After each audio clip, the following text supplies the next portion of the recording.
반갑습니다. 며칠 전에 그 PTC와 같이 발표했던 크리오 8.0 추가된 내용에 대해서 별도로 제가 동영상 한 번 더 녹화를 하고 있는 그런 상황이고요. 그때 시간 관계상 발표가 조금 빨랐던 것 같습니다. 그래서 제가 다시 천천히 좀 설명을 드리도록 하겠습니다.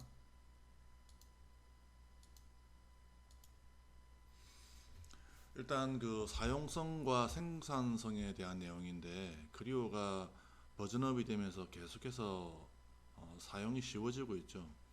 뭐 오래전의 이야기지만 예전에 그 프로 엔지니어일 때는 맵키를 사용하지 않으면 명령을 하나 사용하기 위해서 메뉴를 13번인가 찍어야 했던 그런 시절도 있었습니다. 그래서 버전업이 되면 될수록 계속해서 이제 사용성은 좋아지고 있는데, 특히나 지금 그려 8.0에 보면 그 기준면에 쉐이딩, 지금 화면에 지금 보시는 것처럼 쉐이딩이 된다거나, 아니면 그 대시보드에 우리가 어떤 명령을 실행을 하면 위에 대시보드가 보이는데 거기에 필수적으로 선택해야 되는 그러한 그 옵션 패널이 있죠. 그 부분이 자동으로 활성화되어서 우리가 그 옵션 패널을 선택하지 않아도 되는 그런 좀 뭐 사소한 것이긴 하지만 그런 장점도 있습니다.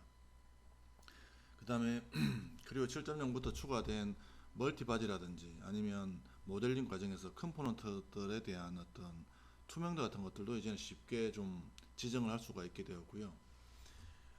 모델링을 하다 보면 처음에 우리가 뭐 바운드리 서피스라든지 아니면 스윕이라든지 이런 걸 이용해서 큰 외곽 서피스를 만들어 나가지 않습니까? 근데 그런 것들이 작업하는 과정에서 머지를 하거나 트림도 하고 해서 원리 형상에서 점점 줄어들고, 더불어서 이제 상세 설계를 해 나감에 따라서 원래 있던 형상이 조금씩 바뀌어버리는 상황이 발생하는 거죠. 근데 모델링 시점에 관계없이 원래 만들었던 그 큰 서피스가 필요한 경우가 굉장히 많습니다. 그래서 지금 같은 경우는 그러니까 크리오 7.0까지만 하더라도 우리가 모델 트리상에서 그 모델링 그 서피스가 어디에서 만들어졌는지를 확인하고, 그리고 그 단계까지 이제 롤백, 다른 캐드에서는 롤백이라고 그러고 크리오에서는 뭐 삽입 모드라든지 뭐 인서트 히어라든지 그런 메뉴를 쓰는데, 그렇게 이제 돌아가야 되죠. 돌아가서 거기서 원하는 서피스를 카피를 하고 그리고 이제 다시 돌아와야 됩니다. 근데 사실 모델링을 좀 복잡한 걸 하다 보면 굉장히 그 피처가 많을 때가 있죠. 뭐 어셈블리도 마찬가지입니다. 피처가 보통 부품이 뭐 수십 개짜리도 있지만 수백 개짜리도 허다한데, 그럴 때 우리가 원하는 위치까지 롤백을 해가지고 뭐 형상을 확인하고 복사하고 다시 돌아오는 이런 과정은 굉장히 번거롭고 시간도 많이 걸립니다. 어셈블리에서도 뭐 컴포넌트가 수백 개, 수천 개 되는 경우는 굉장히 힘들겠죠, 그죠? 근데 그런 부분들을 이제 굉장히 쉽게 확인하고 재사용할 수 있게 되었다는 것이죠. 그 다음에 모델링 하는 과정에서 보면 우리는 서피스가 굉장히 중요합니다. 특히나 서피스 모델링을 할 때는, 그죠? 서피스가 상당히 중요하고, 그 다음에 기계 쪽, 기계 설계 쪽의 경우에는 뭐 서피스를 그렇게 많이 사용을 하지 않지만 바디는 또 많이 사용을 하셔야 좋습니다. 왜냐하면 굉장히 큰 변화가 있는 거니까. 그래서 이런 서피스라든지 바디 같은 것들을 관리를 잘 해야 되는데 그게 쉽지가 않다는 것이죠. 그래서 우리가 이런 것들을 관리를 하기 위해서 뭐 피처에 이름도 주고 그 다음에 거기다가 뭐 그룹을 묶거나 이런 작업들도 해보고 하는데 여전히 좀 쉽지 않은 부분이 꽤 있습니다. 근데 이제 이런 부분들을 관리할 수 있는 그런 설계 틀이라고 하는 게 생겼고요. 거기서 우리가 원하는 대로 어떤 그 폴더를 만들고 거기에다가 중요한 관리를 해야 되는 그런 서피스나 아니면 바디를 넣어서 관리를 할 수 있게 되었다는 것이죠. 그래서 이런 것들은 크리오의 모델링의 순서라든지 아니면 크리오에서 굉장히 중요하게 생각하는 아, 모자 관계, 뭐 레퍼런스 이런 거에 관계없이 우리가 관리를 하실 수 있습니다. 그 설계 트리 안에서는. 그 다음에 그 모델 트리라든지 레이어 트리라든지 뭐 설계 트리 이런 것들도 굉장히 이제는 시각적으로 좀 편하게 그렇게 관리를 할 수 있게 되었고요. 한 개의 구멍 피처에 이제는 여러 개의 구멍을 뚫을 수 있는 그런 옵션도 추가가 되었습니다. 자, 크리오 2.0 때 유연한 모델링이라고 하는 그런 큰 기능이 들어왔었죠. 그래서 크리오 1.0은 거의 뭐 테스트 버전이었다고 생각을 하고 있고요. 크리오 2.0 때 유연한 모델링이라고 하는 게 들어와서 지금 많은 고객분들이 쓰고 계신데, 사실 크리오 1.0까지는 상상할 수 없었던 그러한 모델의 편집, 수정이 이제 2.0부터 가능해졌던 것이죠. 그리고 항상 PTC나 또 PTC 파트너사에서 이야기를 하는 게, 탑다운 설계, 라지 어셈블리 관리 뭐 이런 걸 하려고 하면 단순화 표현, 흔히 뭐 심랩이라고 하는데 이거를 잘 사용을 해야 된다라고 강조를 지금도 하고 있습니다. 해왔었고, 근데 다 단순화 표현에 보면 뭐 마스터도 있고 뭐 그래픽, 그다음에 지오메트리 뭐 이런 뭐 심볼이라든지 이런 것들이 있는데, 그런 것들을 굉장히 잘 관리를 했어야 되는 거죠. 그러니까 설계자가 깊숙이 거기에 관여를 해야만 되는 그런 내용이었습니다. 그런 부분이 그리고 3.0까지 유지가 되었었고요. 근데 제가 생각했을 때는 그렇게 지정을 하더라도 특히나 그래픽이라든지 지오메트리 이런 부분으로 우리가 정의를 했을 때 사실 PTC에서 발표하는 그만큼의 퍼포먼스 향상이 없었습니다. 근데 이제 크리오 4.0 때 어떻게 되냐면 자동 표현이라고 하는 그런 부분이 생겼죠. 그래서 설계자는 그냥 깊숙이 거의 관여를 하지 않아도 그냥 크리오라고 하는 소프트웨어가 라지 어셈블리를 가장 빠르게 읽어드리는 방법으로 그냥 읽어드려 버리는 것이죠. 굉장히 이제 편해진 것이죠, 그죠? 근데 그런 부분이 계속 이제 발전이 되어서 크리오 8.0에서는 자동 표현으로 데이터를 가져온 경우에도 물성치 검사라든지 아니면 어, 그 간섭 검사라든지 이런 부분들을 할 수 있는 것이고요. 그 다음에 외부 형상 복사라든지 외부 슈링크랩이라든지 뭐 이런 것들도 할 수 있습니다. 경우에 따라서 이제 그 해당 데이터가 필요하다면 그게 꼭 자동 표현에서만 사용되는 것은 아니지만 그 데이터를 열지 않고서도 특정한 데이터, 특정한 피처에 연관되어 있는 데이터를 메모리 속으로 읽어드릴 수 있는 그런 방법도 제공을 하고 있습니다. 자, 그 다음에 그리고 4.0 이후에 좀 발전을 하다가 그리고 7.0에 멀티바디라고 하는 그런 기능이 들어왔죠. 그래서 지금까지 PTC나 PTC 파트너사에서 이야기를 하고 있던 탑다운 방식이라든지 뭐 모델링 방법론 이런 것들을 그대로 사용하셔도 되지만 새로운 방법으로 제공이 되고 있는 그러한 멀티바디 기능을 사용하시면 조금 이따가 제가 보여드리겠지만 굉장히 쉽게 작업을 하실 수가 있습니다. 자, 그리고 이제 포함 어셈블리라고 하는 게 있는데요. 이름이 좀 어려운데, 크리오는 원래 어셈블리에 어떤 부품이 포함되어 있는지, 조립 조건이 어떻게 되어 있는지 정도만 가지고 있지, 그 컴포넌트들의 형상이 어떻게 되어 있는지, 어느 폴더에 있는지, 뭐 형상은 어떻는지, 뭐 이런 정보를 가지고 있지 않습니다. 그래서 우리가 뭐 PDM이나 PLM을 쓰지 않을 경우에는 서치패스 같은 거 관리를 엄청 해야 되죠, 그죠? 서치패스 관리를 하더라도 거기에 부품이 많으면 부품의 이름이 유니크해야 되니까 부품 이름 관리도 잘 해야 되는 거죠. 그 다음에 이제 뭐 PLM 같은 걸 사용하면 서치패스에 대해서는 좀 자유로울 수 있지만 우리가 구매품을 사용할 때 그거를 밴드사나 아니면 인터넷상에서 구하는데 데이터를 우리가 필요한 것은 딱 한 개인데 어떤 부품 딱 하나인데 그거를 실제 크리오로 데이터를 가져와 보면 이거는 뭐 수십 개에서 여러 개에서 뭐 수십 개 수백 개가 되는 경우도 허다합니다. 굉장히 이제 번거로운 거죠.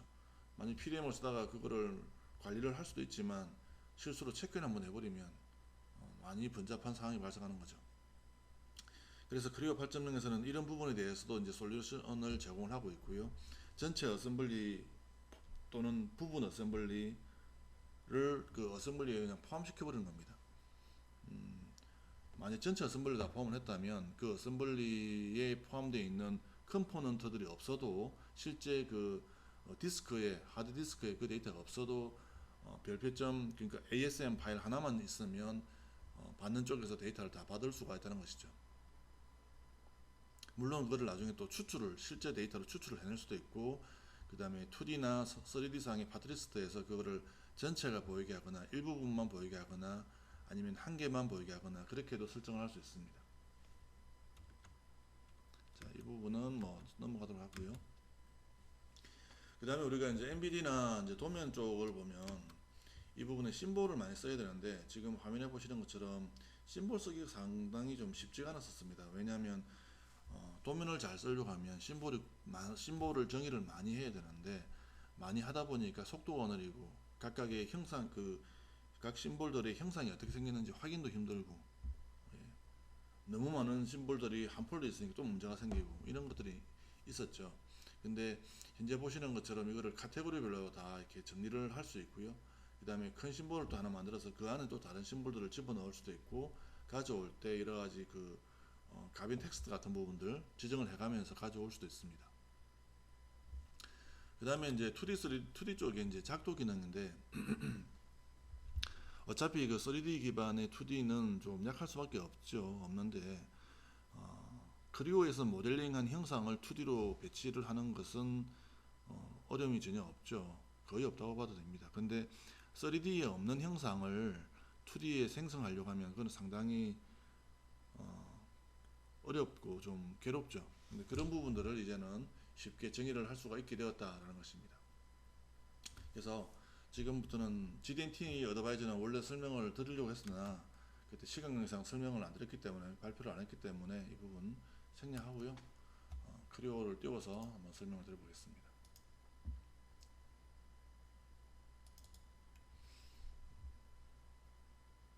자, 이렇게 지금 데이터가 있는데 우리가 모델링 작업을 하다 보면 모델 트리와 레이어 트리를 전환을 많이 해야 되는데 이게 자주 전환해야 되니까 좀 번거롭죠. 그래서 저처럼 여기에 아이콘을 만들어 놓기도 할 수도 있는데 그래도 여전히 번거롭고요. 레이어 트리를 별도로 이제 띄워놓고 작업을 할 수도 있지만 그 레이어 트리가 한 곳에 딱 이렇게 고정시키는 것도 좀 쉽지 않았었습니다. 근데 지금은 레이어 트리가 그 모델 트리 안에 들어가 버리고 그거를 우리가 원하는 곳에다 이렇게 바로 또 배치를 할 수도 있고요. 그 다음에 그거를 뭐 위쪽이라든지 그 다음에 뭐 아래쪽이든지 그런 쪽에다가 바로 또 배치를 또 할 수도 있는 거죠. 그래서 굉장히 유용하게 쓸 수 있는데 제가 봤을 때는 레이어 트리는 역시나 모델 트리 밑에 그냥 두는 게 훨씬 더 쉽다고 봅니다. 사용성이 좋다고 보이고요. 그 다음에 아까 그 PPT에서 말씀드린 것처럼 모델링 하는 과정에서 우리가 서피스라든지 아니면 그 바디 같은 것들을 관리해야 되는데 그게 쉽지가 않죠. 근데 그런 것들이 이제는 설계 항목이라고 하는 이런 부분으로 이제 관리를 이제 할 수 있게 되었고요. 이런 형태로. 그 다음에 이거 자체를 다시 또 별도의 항목으로 설계 트리라고 하는 항목에서도 관리를 할 수가 있습니다. 그래서 여기 보면 여러 가지 형태의 그 폴더들이 있고요. 뭐 이런 형태로 지금 작업이 되어 있는데 여기에 제가 새로운 폴더를 하나 만들어 보겠습니다.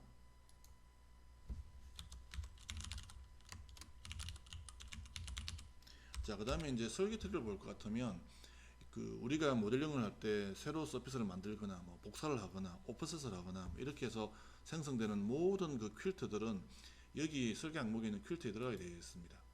그래서 여기 보니까 지금 파팅 서피스 하나 있죠. 그래서 이거를 여기다가 그냥 넣어버리겠다는 겁니다. 이렇게. 예. 자, 넣어버렸고요. 수정 파팅 서피스라고 하는 저 폴더 자체를 우리가 원하는 곳에 그냥 바로 다시 또 뭐 갖다 놓을 수 있는 것이죠. 이런 형태로.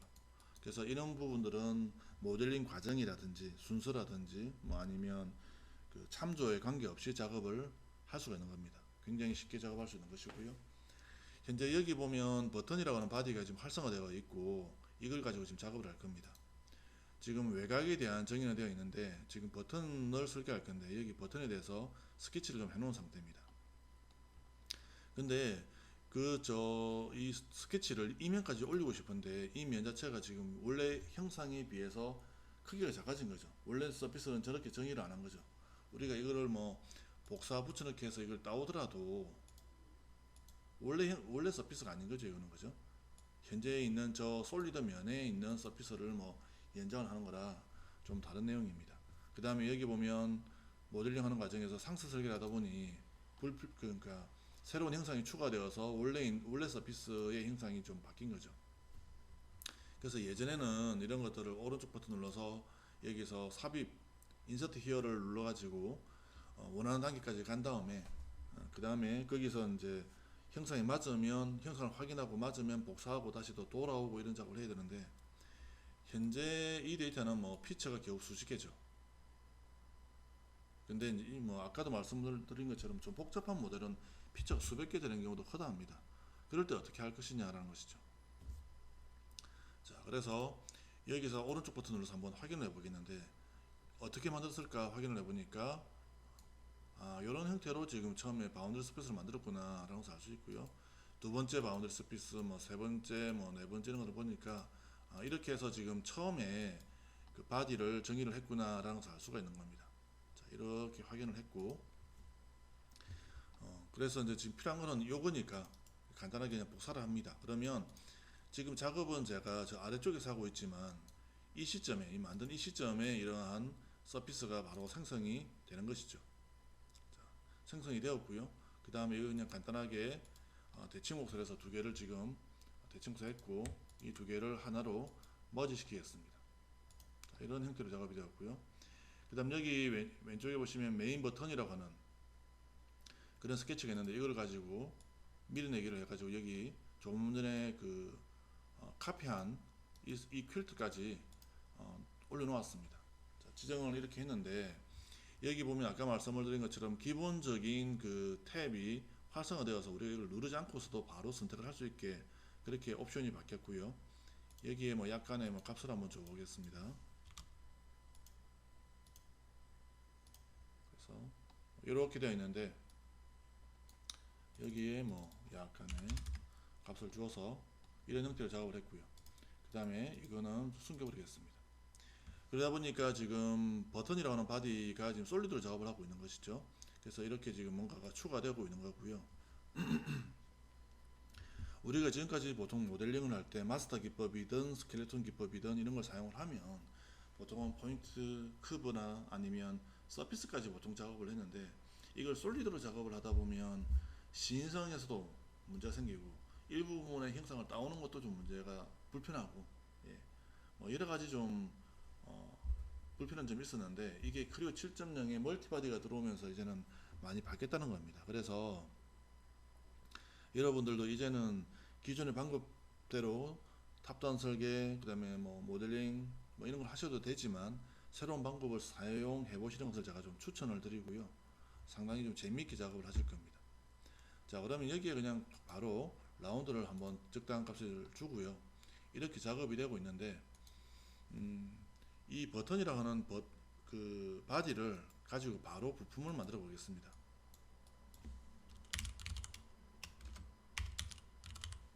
자, 이렇게 해서 만들어 버리면 지금 외부 형상 복사로 되어 있고 그 다음에 지금 쉘이 가능하니까 솔리드로 된 형태로 이렇게 좀 탑다운 설계를 하게 된 것이죠. 자, 스켈레톤이 없어도 그 다음에 이제 여기에 뭐 쉘을 파거나 이렇게 해서 추가적인 좀 작업을 해 나갈 수 있을 겁니다. 자, 그러면 이 데이터를 닫고 다시 이제 돌아왔습니다. 그래서 이 하나의 파트인데 이 버튼을 한번 숨겨보면 버튼의 외곽은 완성이 되었지만 여기 탑 커버 쪽에는 구멍이 없죠. 그래서 탑 커버를 좀 수정을 해 보겠습니다. 그래서 버튼에 있는 이 바디에 있는 형상을 그냥 복사를 좀 하고 그거를 약간 이제 옵셋을 해가지고 한 0.2mm 정도 주면 적당하겠죠. 그걸 가지고 이제 잘라 버리겠습니다. 자, 그러다 보니까 여기를 확대를 해보면 약간의 지금 갭이 있는 것을 보실 수가 있고 그 다음에 버튼을 숨겨도 이런 형태로 이제 작업이 된 것을 볼 수 있는 것이죠. 그래서 이런 형태로 이제 탑다운 설계를 해 나가시면 됩니다.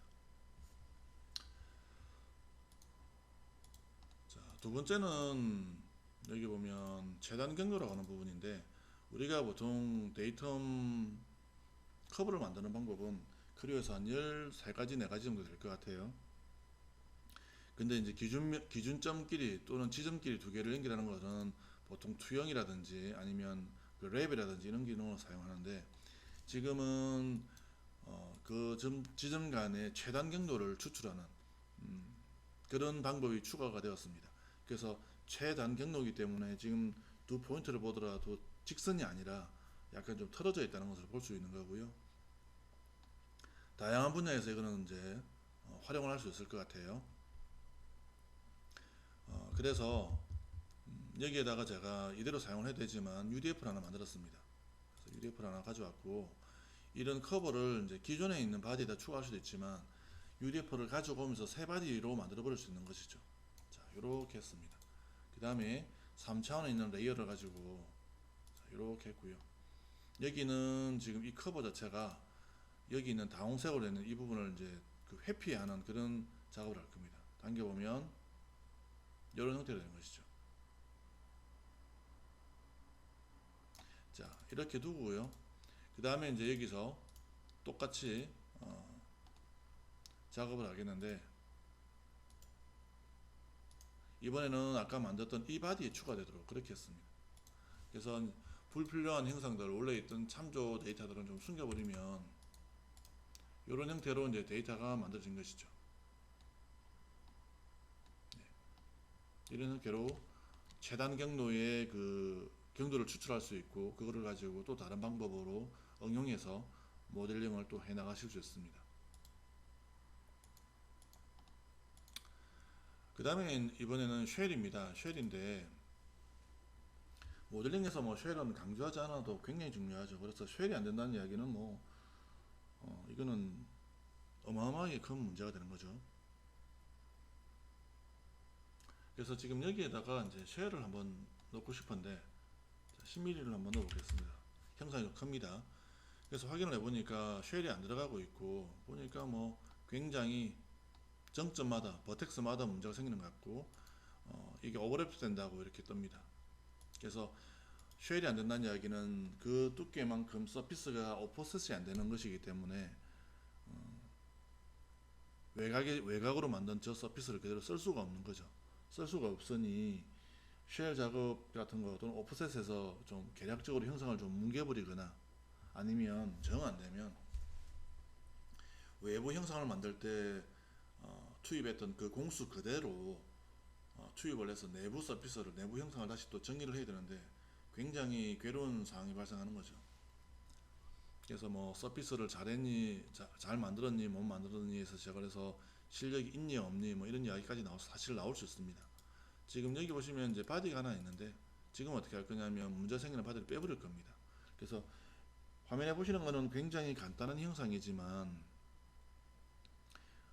형상이 얼마나 복잡하냐, 간단하냐 이거보다는 어떻게 이제 응용할 수 있냐를 좀 봐주셨으면 좋겠어요. 그래서 이 바디를 분할을 해버릴 건데, 이렇게 분할할 겁니다. 그러면 지금 그 오렌지 색깔로 보이는 게 바디로 추출할 겁니다. 그래서 원래 거를 숨기면 이렇게 되는 거고, 얘를 숨기면 이렇게 되는 것이죠. 그래서 자, 이렇게 되었는데, 여기에다가 쉘을 바로 파는 거죠. 쉘을 바로 지금 원래 원했던 값이 들어가는 거고요. 이렇게 지금 두 개의 바디를 있는데 이거를 이대로 놔두면 안 되겠죠. 그래서 이 바디를 다시 또 합칩니다. 그래서 얘랑 얘랑 합쳐버리면 감쪽같이 다시 또 한 개의 바디가 되었고, 우리는 원하는 형태로 설계를 할 수 있는 것이죠. 이렇게 해서 제가 쉘하는 부분 좀 설명을 드렸습니다. 자, 그리고 이번에는 요런 데이터를 한번 열었는데, 이 데이터를 보니까 여기 지금 9배가 들어가 있습니다. 그래서 9배가 얼마 들어갔는지를 확인을 한번 해보면, 실수로 눌러버렸네요. 자, 각도가 5도만큼 들어가 있어요. 근데 이제 9배가 들어가 있다면 9배를 그 9배 값을 바꾸어야 될 때가 있겠죠. 물론 이제 크리오에서 모델링을 했다면 바꾸시면 되겠죠. 근데 그게 IGS나 스텝이라면, 아니면 뭐 카티아든 NX든 뭐 웍스든 엣지든 인벤트 데이터라면 내용이 좀 달라지는 거죠. 만약에 데이터를 받았는데 모델링상에 라운드가 다 들어가 있더라, 또는 못다이 들어가 있더라. 근데 그 상황에서 우리가 9배를 넣어야 되는 상황이라면 또 전혀 다른 시점에서 우리는 이걸 쳐다봐야 되는데 쉽지가 않죠. 근데 이런 부분들이 이제는 다 가능하다는 겁니다. 그래서 저는 지금 여기에 이제 9배를 넣을 건데, 사실은 9배를 넣어서 9배를 없애버릴 겁니다. 그래서 여기에 9배를 넣을 건데, 현재 보니까 5도가 들어가 있잖아요. 그래서 오렌지 색깔로 보이는 부분이 이제는 이게 그 구배가 들어갈 부분인데 위쪽에 녹색으로 보이는 부분이 라운드로 인식한다는 겁니다. 그래서 라운드로 인식한다는 것은 단순히 라운드로 인식한다는 게 아니라 여기에 이제 905도인데 이게 바뀌면 거기에 따라서 라운드가 따라서 바뀐다는 겁니다. 굉장히 여러분들이 적극적으로 어떤 설계에 대처를 하실 수 있는 거죠. 그래서 이 값을 0도로 바꿔버리겠습니다. 자, 이렇게 작업을 했고요. 그 다음에 오른쪽에 형상이 좀 덜 들어가 있습니다. 그래서 이거를 스케치로 이렇게 만들어 놨는데 예전에는 이런 스케치가 되어 있으면 이걸 그대로 쓸 수가 없었기 때문에 스케치에 들어가서 이거를 투영으로 따내었어야 됐죠. 근데 이제 지금은 그렇게 하지 않고 이런 것들 바로 선택을 해서 여기서 뭐 이런 뭐 밀어내기, 회전, 그 다음에 채우기 뭐 이런 것들을 바로 해버릴 수 있습니다. 그래서 이만 이런 형태의 제품 그 형상을 만들었고요. 그 다음에 여기에 또 추가적으로 더 만들어 보겠는데 자, 이런 형태로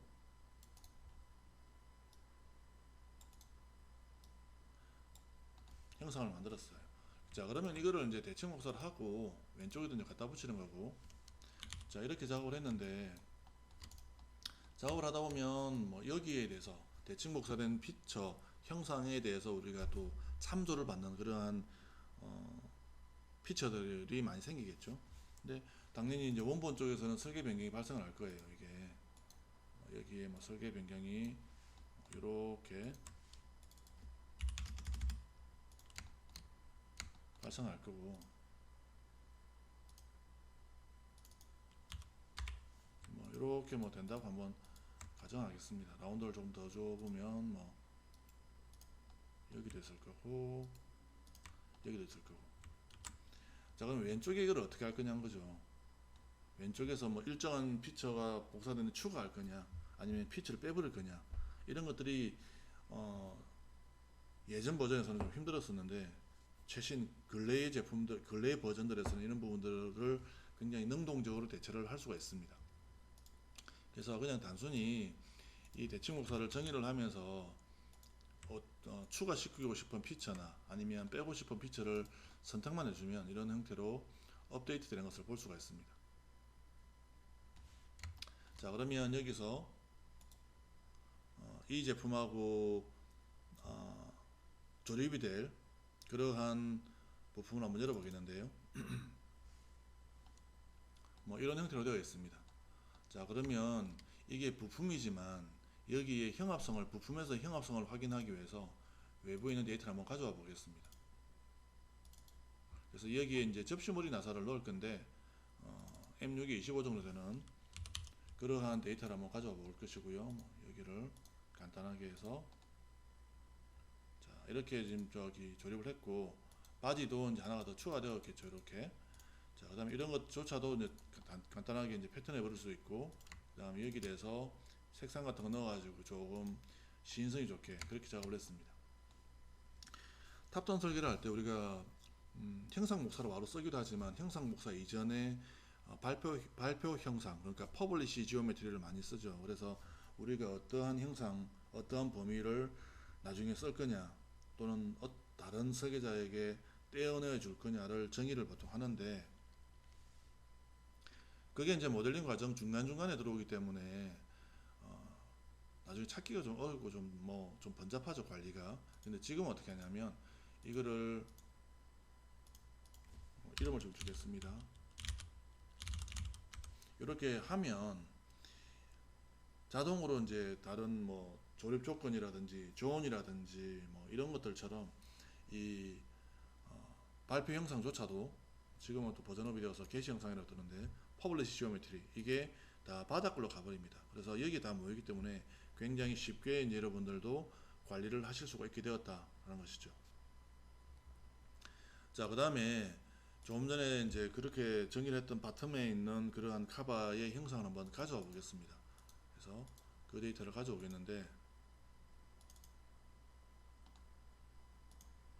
여기에 형합 형상이라는 이러한 데이터를 가져왔고요. 그러다 보니까 여기 지금 설계 변경이 발생한 것을 볼 수 있는 거죠. 그래서 이 두 개 간에 지금 얼마나 벌어졌는지를 확인해 보니까 165도니까 지금 15도만큼 틀어져 있는 것을 볼 수 있습니다.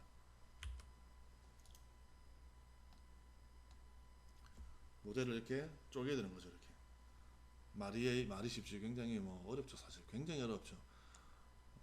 뭐 이 정도 되더라도 사실상 뭐 거의 작업 다시 해야 됩니다. 사실 이 수정하는 것은 굉장히 힘들죠. 크리오에서 모델링 했다 하더라도 이 정도라면 예, 예전 버전이라면 저라면 이제 이거 뭐 다시 그럴 것 같아요. 뭐 빨리 그리면 30분, 좀 늦으신 분은 1시간 이상 이제 소비가 되겠죠. 근데 물론 최신 버전에서만 가능한 것은 아니지만 크리오에서는 이런 것들도 굉장히 쉽게 관리를 할 수 있습니다. 그래서 제일 중요한 게 뭐냐면 일단 이걸 쪼개버리겠다는 겁니다. 이거를. 그래서 두 개의 바디로 쪼개버리고 왼쪽의 바디만 여기서 선택을 해서 이거를 이제 이동을 하겠다는 거죠. 그래서 이 바디만 선택을 해서 중심을 기준으로 아까 15도 했잖아요. 그래서 15도만큼 돌려버리겠다는 겁니다. 자, 이거를 이런 형태로 좀 돌려버리겠고요. 자, 그러다 보니까 바디가 두 개다 보니까 바디와 바디가 겹치는 부분에 이러한 그 엣지도 있고 뭐 이렇게 되었는데 당연히 이건 또 합쳐야 되겠죠. 그죠? 그래서 두 개를 또 합쳐버립니다. 자, 깔끔하게 작업이 되었고 근데 여기 이제 벌어져 있으니까 이런 부분들도 그냥 간단히 선택해서 제거해 버릴 수 있습니다. 자, 그러다 보니까 마치 감쪽같이 작업이 되었죠. 이렇게 된 작업이 된 상태에서도 이제 여기 있는 그 부분하고 여기 있는 부분하고는 서로 모자 관계를 가지고 있는 거죠. 이거는 모자 관계를 가지고 있는데 만일에 왼쪽에 있는 부분 이거는 로테이션이 되면 안 된다. 원래가 맞다라고 한다면 그냥 간단히 선택해서 다시 원상복구를 시켜버릴 수 있습니다. 그래서 역방향으로 자, 이렇게 돌려버릴 수 있는 것이고요. 그 다음에 이제 제가 그 PTC 있을 때 좀 떠난 지 이제 거의 6년 되었지만 PTC 있을 때보다는 사실 그 교육을 상당히 많이 합니다. 교육을 많이 하는데 10년 서신 분들, 20년 서신 분들의 경우도 처음에 이제 만났을 때는 교육이라든지 기술 지원이 필요 없다고 하시는 분들도 많지만 실제로 거래를 해보면 기술 지원이 많이 들 필요로 하십니다. 사실 그전에는 그냥 그러려니 원래 이런 거겠지 하고 쓰시다가 예, 이제 교육을 해보면 질문들이 많이 나오는데 특히나 그 중에 하나가 뭐냐면 왜 크리오는 한 개의 구멍 피처에 홀 피처에 한 개의 구멍만 뚫을 수 있냐 이런 질문들을 많이 하십니다. 크리오를 오래 쓰신 분들도 그렇고 또는 특히나 그 다른 캐드를 사용하신 분들도 이런 질문들을 많이 하십니다. 대부분 이제 이걸 지원하니까. 근데 이 부분이 크리오 8.0에서 상당히 해결이 되었다는 것이죠. 그래서 여기 보면 새로운 게 이제 스케치라고 하는 이러한 이제 그게 추가가 되었고요. 여기서 뭐냐면 우리가 데이터 포인트라든지 아니면 그 선이라든지 아니면 호라든지 이런 것들을 가져오면 거기 끝점이라든지 아니면 중점에 그냥 바로 구멍을 만들어 버립니다. 이런 형태로 지금 구멍이 생성될 수 있다는 것이죠. 물론 여기서 데이터 포인트만 할 거냐 아니면 선이나 호만 할 거냐 아니면 점도 데이터 포인트도 하고 선이나 호도 하고 선이나 호의 미드 포인트까지 할 거냐 뭐 이런 것들도 정할 수가 있는 것이고요. 이렇게 이제 바뀌었습니다. 바뀌었고 그 다음에 여기에 그 어노테이션 주석 같은 부분에 이 홀들이 몇 개인지 그러한 것도 나옵니다. 마치 패턴한 것처럼. 그 다음에 표준 구멍으로 가보면 여기에 우리가 뭐 ISO라고 기본으로 쓰고 있는데 이 ISO는 사실 그때 발표할 때는 제가 설명을 좀 애매해서 안 드렸지만 이걸 쓰기는 굉장히 힘들죠. 왜냐하면 ISO를 쓰면 이 메모 자체가 여기 안 맞습니다. 이게 이 메모를 이렇게 해서 어떻게 쓰겠습니까? 2D에서 뭐 다시 만들어야 되죠. 그죠? 그래서 이런 것들을 우리가 하기 위해서 각 회사에 맞는 그러한 표준을 쓸 수밖에 없는 거죠. 이런 형태로. 지금은 이제 와파라고 되어 있는데 이렇게 되어 있고 그 다음에 ISO의 경우에는 굉장히 우리가 사용하지 않는 그러한 탭의 표준들도 있는데 지금은 여기서 이제 이런 일반적인 그 가는 나사뿐 빼고 표준 나사들만 해서 좀 쉽게 쓸 수 있게 되어 있고요. 그 다음에 뭐 카운터 보아라든지 뭐 카운터 싱크라든지 이런 부분들도 세팅을 해놓고 해드리고 있습니다. 자, 그 다음에 우리가 그 구멍이 뭐 수십 개 뭐 수백 개, 한 500개 미만, 정확한 건 아니지만 500개 미만 이렇게 작업을 하실 때는 별 문제가 없지만 그 구멍 패턴, 특히 패턴을 했을 때 뭐 1000개가 넘어가고 이렇게 하면 속도가 상당히 많이 떨어집니다. 그래서 우리는 예전부터 경량이라고 하는 이런 옵션을 지원했었는데 이게 표준 구멍에서만 표준 구멍은 지원하지 않고 단순 구멍에서만 지원했다는 것이죠. 근데 이게 이제는 이게 표준 구멍에서도 지원하기 때문에 특히나 이제 표준 구멍이 시간이 더 많이 걸리잖아요. 그래서 거의 뭐 굉장히 많은 어떤 그 어, 구멍을 패턴할 때 그럴 때는 최소한 수십 배 이상의 그러한 속도 향상을 가져올 수가 있습니다. 그 다음에 우리가 그 관용 나사를 할 때 이때도 굉장히 유용하게 쓸 수 있는데 관용 나사에서도 여러 가지 형태대로 이제는 작업을 할 수가 있고요. 여기에 뭐 전체 통과, 그다음에 여기 뭐 지정을 해서 이런 형태로 작업을 할 수도 있다는 것이죠. 다양한 옵션이 이제는 관용 나사에서도 지원을 하고 있는 것이죠. 지금은 그냥 간단하게 이런 드릴만 뚫어 가지고 지정을 한번 해보겠습니다. 자, 그래서 이게 플라스틱인데 이 안에다가 인서트를 한번 넣어 볼게요. 기계 쪽이라고 기계 설계 하시는 분들은 뭐 헬리코일을 넣는 거라고 생각하시면 될 것 같아요. 그래서 여기에다가 헬리코일 한번 넣어 보겠는데 마치 일반 그 어셈블에서 조립하듯이 그렇게 한번 넣어 보겠습니다. 그래서 배치를 했고 그러다 보니까 당연히 여기 또 보면 바디가 또 하나 추가되었죠. 그래서 이렇게 추가된 것도 간단히 패턴을 해버릴 수가 있습니다. 자, 이렇게 되었는데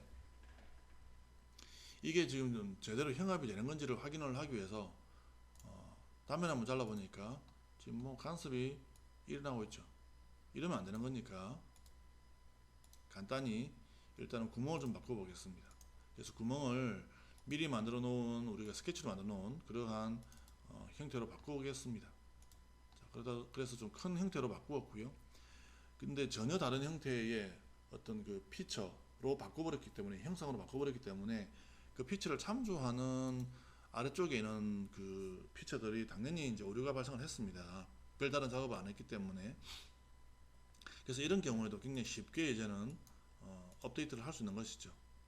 자, 근데 여기 보면 아직도 구멍의 그 돌기 부분은 정확하게 뜯어내지 못했기 때문에 이걸 뜯어내겠습니다. 그래서 여기 바디에서 얘를 뺄 건데 원래 있는 바디는 유지를 하도록 그렇게 하겠습니다. 자, 그래서 그렇게 빼기 한 그 피처 작업도 간단하게 작업을 했고요.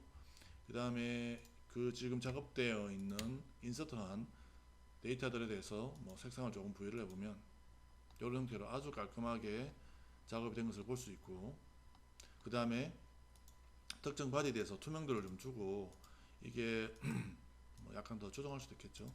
이런 형태로 이제 작업을 해 나가실 수 있다는 겁니다. 내부에 뭐가 포함되어 있는지 그런 것들도 바로 확인을 할 수가 있습니다. 자, 그리고 이번에는 어셈블리 쪽하고 그 다음에 용접 이쪽을 좀 설명을 드리겠습니다. 물을 좀 마시겠습니다. 이게 어떻게 화면에 비칠지 조금 조심스러운데 우리가 그 상속 피처라든지 아니면 지금처럼 유인한 컴포넌트라든지 이런 걸 하면 원본하고 다르게 현재 작업을 하고 있는 어셈블리나 현재 파트에서 형상이라든지 피처라든지 매개 변수라든지 이런 것들을 좀 바꿀 수가 있죠. 근데 그런 것들을 이제는 어떤 것들이 바뀌었는지를 바로 또 확인할 수 있습니다. 그래서 지금 보면 매개 변수가 4개가 바뀌었고 피처는 2개가 바뀌었고 재질은 1개가 바뀌었고 뭐 치수도 하나 바뀌었고 이런 것들을 바로 알 수 있는 것이고요. 그 다음에 이제 모터 브라켓이라고 하는 이 부품을 열어보면 당연히 지금 부품이지만 여기서 보험을 바로 확인을 해볼 수가 있습니다. 그래서 그 안에 모터 브라켓이 있고 렌치 볼트가 2종류인데 개수가 얼마고 이런 것들도 알 수가 있는 것이고요. 우리가 기본 모듈이죠. 그 여러분들 가지고 계신 그 기본 모듈에 용접이 포함되어 있습니다. 쓰지 않으시는 분들이 대다수인데 잘 몰라서 못 쓰시죠. 그래서 여기 용접을 한번 해보겠는데 예를 들어서 뭐 여기와 여기 그 다음에 뭐 여기와 여기에 용접을 하는데 이제는 용접 비드가 생성될 때 저게 자동으로 그 솔리드가 되게 그렇게 할 수가 있습니다. 굉장히 쉽겠죠. 그 다음에 용접을 할 때도 단순한 이게 용접이 아니라 여기 보면 용접 봉에 대한 어떤 재질 또는 용접을 뭐 수동으로 할 거냐 자동으로 할 거냐, 자동으로 한다면 뭐 1분에 얼마 정도의 용접을 할 수 있느냐, 그 다음에 끝단에는 그라인딩을 할 거냐 어떻게 할 거냐, 놔둘 거냐 그냥 뭐 샌딩을 할 거냐 뭐 이런 것들도 다 정할 수가 있는 것이죠. 자, 그래서 이렇게 하면 이제 당연히 이러한 그 심볼도 생성되는데, 이 용접을 하는 이유는 이런 심볼을 만들기 위해서 하는 것은 절대 아니고요. 이런 심볼을 만들기 위해서 한다는 것은 너무나 그 좀 오버스펙이라고 보이는 거고, 이렇게 용접을 쓰면 형상도 정확하게 만들 수 있을 뿐더러 용접을 할 때 걸리는 시간, 뭐 단가라든지 아니면 단가는 좀 응용하면 되겠죠. 그 다음에 용접 부위에 대한 어떤 물성치라든지 이런 것들을 추출할 수 있습니다. 용접봉이 얼마나 사용되었는지, 그죠? 이런 것들을 다 추출할 수 있는 거죠. 자, 그 다음에 여기 이제 또 다른 부분을 보면, 이번에는 용접을 할 때 여기 조금 비드를 좀 작게 하고요. 그 다음에 여기 좀 띄엄띄엄 용접을 한번 해보겠습니다. 비드가 계속 연결되는 게 아니라 좀 띄엄띄엄 할 때도 많죠. 그래서 그거를 뭐 한 15mm 정도로 하겠는데, 개수는 이 만나는 두 모재가 만나는 부분에 용접 부위가 세 군데만 있었으면 좋겠다. 그랬더니 이렇게 맞추었죠. 이렇게 맞춰 여기 좀 떠 있는데, 이런 것들도 용접으로 끝으로 하겠다. 뭐 이런 형태로 지정을 할 수가 있다는 것이죠. 자, 이렇게 작업을 했습니다. 그 다음에 여기 이제 모터 브라켓이라고 하는 여기에다가 제가 감속기를 하나 조립을 하고 싶어요.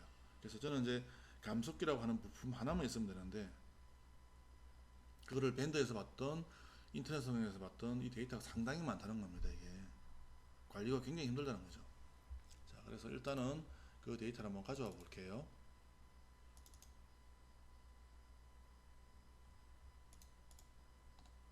자, 그래서 여기 지금 부품이 몇 개인지 한번 확인을 해보면, 부품이 지금 247개입니다. 247개. 힘든 거죠, 사실. 이거 어떻게 관리를 하겠습니까? 근데 그 고객사분들 보면 특히나 구매품들에 대해서 관리를 굉장히 힘들어들 합니다. 형상은, 특히나 외부 형상은 정확하게 가져가면서 한 개의 파트로 만들고 싶어들 하시거든요. 관리가 쉬우니까. 이런 데이터, 지금 247개 데이터 잘못해서 체크인 한번 시켜버리면 난리가 나겠죠. 그죠? 체크인 제대로 되지도 않을 겁니다. 아마 이름 때문에.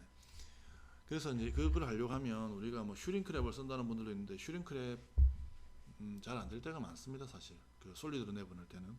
그 다음에 이걸 하나하나 파트로 막 뜯어낸다는 것은 더더욱이 괴로운 작업이 되는 거고, 시간을 꽤 많이 투자를 해야 됩니다. 그것도 크리오를 잘 아시는 분이. 지금은 어떤 게 가능하냐면, 우리가 원하는 이런 부품들만 선택해서 또는 전체를 선택할 수 있는데, 그거를 여기에 보면 포함을 시켜버릴 수 있습니다. 포함을 시켜버리면 저 지금 선택했던 것들은 이 어셈블리 완전히 포함되는 거죠. 지금 아이콘이 지금 바뀐 것을 볼 수 있습니다. 물론 나중에 필요에 따라서 이걸 뜯어낼 수도 있는 거고요. 이 전체를 포함을 시켜볼 수도 있습니다. 그러면 만약에 이걸 전체를 포함을 시켜버렸다면, 이제는 이 데이터를 보낼 때 지금 이 경우에는 3단 유선기어 감속기.asm이라고 하는 파일 하나만 있으면 관련된 모든 데이터가 다 따라가는 것이죠. 그런 형태로 작업을 할 수가 있고, 그 다음에 이제 도면에서 파트리스트를 뽑을 때 이 전체가 나오게 할 수도 있고, 그 다음에 부분적으로 나오게 할 수도 있고, 한 개만 나오게 할 수도 있고, 그런 부분들이 바뀌었습니다. 향상되었어. 그래서 구매품 관리가 굉장히 쉬워졌다는 부분. 그 다음에 우리가 모델링을 하고 나서 이제 나중에 재질을 바꾸게 될 때가 있잖아요. 그런 경우는 사실 많죠. 처음에 시작할 때 매개면서 다 넣고 재질 지정하고 이렇게 하면 좋지만, 뭐 작업을 서두르다 보면 그렇게 안 되는 경우가 상당히 많은데, 지금은 이제 어떻게 하냐면 그냥 어셈블리에서 선택을 해서 여기에 대해서 그냥 바로 재질을 지정을 해버릴 수 있습니다. 그래서 만약 여기에 뭐 재질을 뭐 플라스틱인데 뭐 실리콘이다. 실리콘이 플라스틱 범주는 아닐 수도 있지만, 어쨌거나 이런 형태로 아주 간단하게 변경을 해버릴 수도 있다라는 것이죠. 그래서 지금까지가 제가 어셈블리를 통해서 구매품 관리하는 거, 그 다음 재질 바꾸는 거, 그 다음에 용접 쪽 이렇게 설명을 드렸고요. 이번에는 이제 판금 쪽 설명을 좀 드리도록 하겠습니다. 자, 이런 형상이 있는데 판금이 사실은 예전에 제가 PTC 있을 때 크리오가 아니라 와일드파이어의 시트 메탈이 상당히 좋은 줄 알았었습니다. 근데 와일드파이어 4.0 때 그때 대기업의 벤치마킹을 다른 소프트웨어랑 하다가 보니까 그때 당시에 와일드파이어 4.0의 시트 메탈이 상당히 좀 기능이 많이 떨어지더라고요. 그래가지고 본사 차원에서 그때부터 시트 메탈에 많은 투자를 했던 걸로 알고 있습니다. 근데 그 부분이 이제 크리오 7.0 이후에 또 특히나 좋아졌죠. 자, 지금 이제 보여드릴 것은 뭐냐면 우리가 벽을 추가로 만들 때 보통 보면 플랫이나 플랜지를 사용을 하는데 그거를 지금은 이제 플랫인데 플랫이 한 개의 이제 엣지만 선택할 수 있었는데 지금은 그러지 않고요. 이런 것들 형태로 여러 가지 벽을 바로 생성할 수 있는 것이죠. 자, 이렇게 작업을 할 수가 있는 것이고요. 그 다음에 여기 지금 보면 이런 형태로 그 엣지 선택했던 엣지에서부터 이만큼 지정한 각도의 거리만큼 나왔는데 그렇게 할 수 있고 다양한 형태로 이렇게 또 지정할 수도 있습니다. 지금은 이걸 밴딩이 아니라 언밴딩 펼쳤을 때 원래 있는 엣지만큼 돌아가게 그렇게 작업이 된 것이죠. 그 다음에 여기 이제 추가적으로 작업을 해보겠는데 보통 이렇게 연결된 경우는 플랜지를 사용을 했었죠. 플랜지를 사용했었는데 지금은 이거를 플랫으로 작업을 하겠고요. 그 다음에 플랜지를 사용을 한다고 하더라도 그렇다 하더라도 이게 연결되어 있지 않은 이러한 두 개의 체인에 대해서는 할 수가 없었습니다. 그죠? 근데 지금은 그냥 플랫에서도 이게 가능해졌고요. 특히나 이런 벽과 벽이 만나는 이런 사접 컷 같은 이런 형상에 대해서 이걸 좀 메꾸고 싶은데 보기 싫으니까 여기에 대해서 고민하시는 분들도 많았는데 지금은 다양한 지금 옵션이 제공되고 있습니다. 아주 간단하게 이런 부분 메꾸어 버릴 수가 있는 것이죠.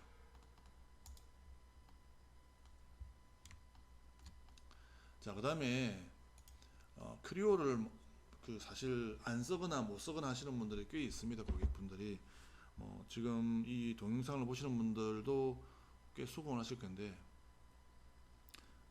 시트메타를 안 쓰시는 이유가 두 가지라고 봅니다. 첫 번째는 쓸 줄 몰라서 크죠, 그죠? 교육이 제대로 안 되었기 때문에. 두 번째는 뭐냐면 크리오의 그 시트메탈은 모든 형상이 동일한 두께를 유지를 해야 된다라고 하는 대전제가 있었습니다. 근데 지금 현재 보시면 이 모델을 보시면 여기 그 너트가 용접되어 있잖아요. 이런 경우 굉장히 흔하지 않습니까? 이거는 시트 메탈에서 못하기 때문에 어셈블리로 해야 되는 거죠. 그랬었는데 많이 번거로웠었습니다. 근데 지금은 이제 이런 부분들이 상당히 좋아졌다는 것입니다. 그래서 이런 걸 한번 가져와 보겠는데, 자, 이거를 가져와서 배치를 하면 이렇게 이제 동일한 두께가 아닌 그러한 제품 형상도 이제 할 수 있고요. 표현할 수가 있고, 그리고 이게 단순히 배치하는 것뿐만 아니라 밴딩, 언밴딩과 같은 이런 부분들까지 다 지원한다는 겁니다. 그 다음에 아까도 말씀을 드린 것처럼 유연한 모델링이 상당히 좋아졌죠. 좋아지고 있고 한데 이제는 근래 버전들에서는 이게 시트 메탈에서도 이제 지원하고 있다는 겁니다. 그래서 이 데이터를 보니까 지금 여기 다리빨이 20mm가 좀 부족하잖아요. 그래서 이런 경우도 이런 시트 메탈의 경우에도 그냥 간단하게 이거를 이동을 해서 우리가 원하는 대로 설계 변경을 하실 수가 있습니다. 자, 이렇게 해서 이제 설계 치수를 맞추었다는 것이죠. 자, 그러면 마지막으로 도면 쪽을 한번 설명을 드리겠습니다. 현재 이 도면은 왼쪽에 드로잉 트리를 보시면 아시겠지만 그냥 3차원 데이터로 만든 게 아니라 2차원 데이터, 그냥 DXF로 가져온 거예요. 그냥 선과 원으로 이루어진 그런 데이터입니다. 그걸 미리 말씀을 드리고요. 아까 프레젠테이션 할 때 제가 말씀을 드린 것처럼 이제 주석 달기가 보면 주석을 많이 써야 되는데 이게 쓰기가 상당히 힘들다는 것이죠. 왜냐하면 계속 말씀드리지만 한 개의 폴더에 그러니까 데이터를 많이 만들어 놓아야 되는데 그러다 보니까 시스템이 늘어지고 미리 보기도 잘 힘들고 뭐 어떤 이름의 심볼이 어떤 형상인지 이런 것들을 알기도 힘들었는데 지금은 이런 것들이 다 이제 카테고리화 되어 된 겁니다. 그래서 보시는 것처럼 와파의 표준지 심볼이다. 뭐 이런 형태로 바로바로 할 수 있는 거죠. 그 다음에 그거를 볼 때 여기서 어떤 형태로 볼 거냐, 이름만 볼 거냐, 뭐 축소판으로 볼 거냐, 뭐 이런 것들을 다 정할 수 있고 최근에 사용한 것도 볼 수 있고 볼 수 있고요. 그 다음에 이제 특정한 심볼을 선택을 하면 여기에 그 심볼을 가져올 때 거기에 대해서 나옵니다. 그래서 심볼 안에 또 심볼이 들어가도록 뭐 이런 것들도 당연히 지정을 또 할 수가 있는 것이죠. 그래서 이렇게 지금 또 배치를 할 수도 있을 것이고요. 굉장히 쉽게 그 다음에 효율적으로 이제는 여러분들이 심볼을 사용을 하실 수가 있습니다. 자, 그 다음에 지금 이거는 아무런 뭐 연계성이 없는 건데 이거를 뷰를 바로 만들 수가 있습니다. 이렇게 뷰를 만든다는 게 어떤 의미가 있겠습니까? 이 평면도니까 평면도가 투영이 되게 되겠죠.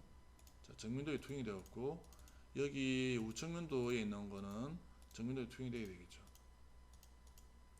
이게 어떤 의미냐 면 이제부터는 이게 따로 같이 움직인다는 겁니다. 이렇게 이게 어떤 의미가 있냐면 만약 정면도의 그 스케일이 바뀌면 평면도와 우측면도가 같이 바뀐다는 겁니다.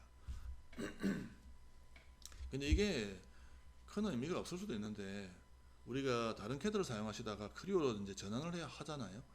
전환을 하면 3차원 캐드 데이터는 그냥 뭐 IGS나 스텝 또는 뭐 크리오가 지금은 카티아, NX, 솔리드 엣지, 솔리드 웍스, 뭐 인벤터 이런 데이터들을 스텝이나 IGS 끝이지 않고서도 바로 이제 가져옵니다. 바로 가져와서 그냥 크리오의 데이터를 저장을 할 수 있고 그 다음에 수정 같은 것들은 아까 보여드렸던 유연한 모델링을 사용을 해서 작업을 하시면 되는데 그러면 이제 2D는 어떻게 할 거냐는 겁니다. 2D는 물론 2D 경우도 뭐 DXF나 DWG를 바꾸어서 크리오의 도면으로 전환하면 되지만 그렇게 전환된 3차원 데이터와 크리오 3차원 데이터와 크리오 2차원 데이터가 있는데 이거 두 개는 전혀 다르다는 거죠. 이게 그죠? 연결이 안 된다는 겁니다. 그래서 이거를 연결할 수 있는 게 예전에 제가 PTC 있을 때 본사에서 개발을 했었어요. 개발을 했었는데 그때는 그거를 굉장히 좀 비싼 가격에 판매를 했었습니다. 지금 이제 연구 버전을 사용하시는 분들은 그게 옵션이 아마 없으실 거예요. 그런데 기간제를 쓰시는 분들, 서브스크립션 쓰시는 분들은 그게 포함되어 있습니다. 활용을 안 하실 가능성이 많지만 만일 활용을 한다고 하면 굉장히 큰 메리트가 되는 거죠. 기간제가. 그거는 이제 그 외부에서 가져온 3차원 데이터와 그 다음에 2차원 데이터 이거를 합쳐가지고 두 개가 연동되도록 그렇게 작업을 하는 겁니다. 자, 그 다음에 여기 보면 이런 형태로 지금 작업이 되어 있는데 여기에 이제 리브를 하나 제가 스케치를 좀 해보겠습니다. 굉장히 힘든 작업이죠, 사실. 크리오에 옵셋 이런 걸 가지고 뭔가 그리는 것 자체는. 자, 근데 여기 보면 이제 기존에 있는 형상에서부터 얼마만큼 떨어질래? 뭐 이런 거를 정할 수가 있습니다. 그래서 이거를 정하고요. 그 다음에 뭐 여기서 이만큼 해가지고 형사 하나 만들었습니다. 자, 중심선을 만들 거예요. 중심선인데 그냥 미드포인트 인식해서 그냥 바로 그려버리면 돼요. 제가 중심선을 자, 이렇게 되었으면 이 리브가 아래쪽에 되었어야 되니까 이 부분 그냥 간단하게 선택해서 자, 작업을 했고요. 그 다음에 요거 선의 종류를 좀 바꿔야 되겠죠. 그래서 회사 표준의 선으로 바꿔버리고 얘도 선의 종류를 자, 바꾸었습니다. 그러면 좀 이제 얘랑 뭐 얘는 당연히 여기다가 연동을 시켜야 되겠죠. 그 다음에 이제 우리가 작업을 할 때 이거를 뭐 작도법 어차피 투상하는 거니까 2D 캐드랑 같습니다. 그래서 여기서 여기 있는 형상들을 참조해서 뽑아내겠습니다. 참조선이 되겠죠, 그죠? 이걸 참조선으로 하든 그냥 일반 참조선 하지 않고 하든 사실 똑같아요, 2D 캐드랑. 그래서 여기에 뭐 선이 나와야 될 것 같고 여기 선이 나와야 될 것 같아요. 자, 이렇게 했으면 여기다가 이제 리브를 그리게 된 겁니다. 이렇게.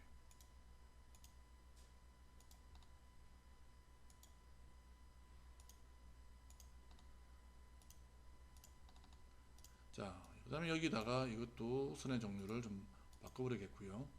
실선으로 이거를 여기 인용을 시킵니다. 그 다음에 지금 만들었던 그런 참조는 그냥 다 선택해서 없애버리면 되겠고요. 이렇게 이제 작업이 다 되었는데 만약에 정밀도를 바꾼다. 여기 지금 치수가 이렇게 되어 있죠. 예. 원래 치수도 인식을 합니다.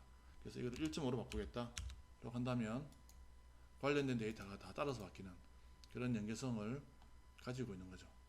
그래서 굉장히 크리오는 많이 발전을 하고 있다고 생각을 하고 있고요. 이번에 개인적으로도 상당히 뭐 재밌는 기능들이 많이 들어왔습니다. 7.0부터는 모델링 방법도 좀 바꿔야 될 것 같고요. 그래서 관련된 내용들은 이제 이 동영상 보시는 분들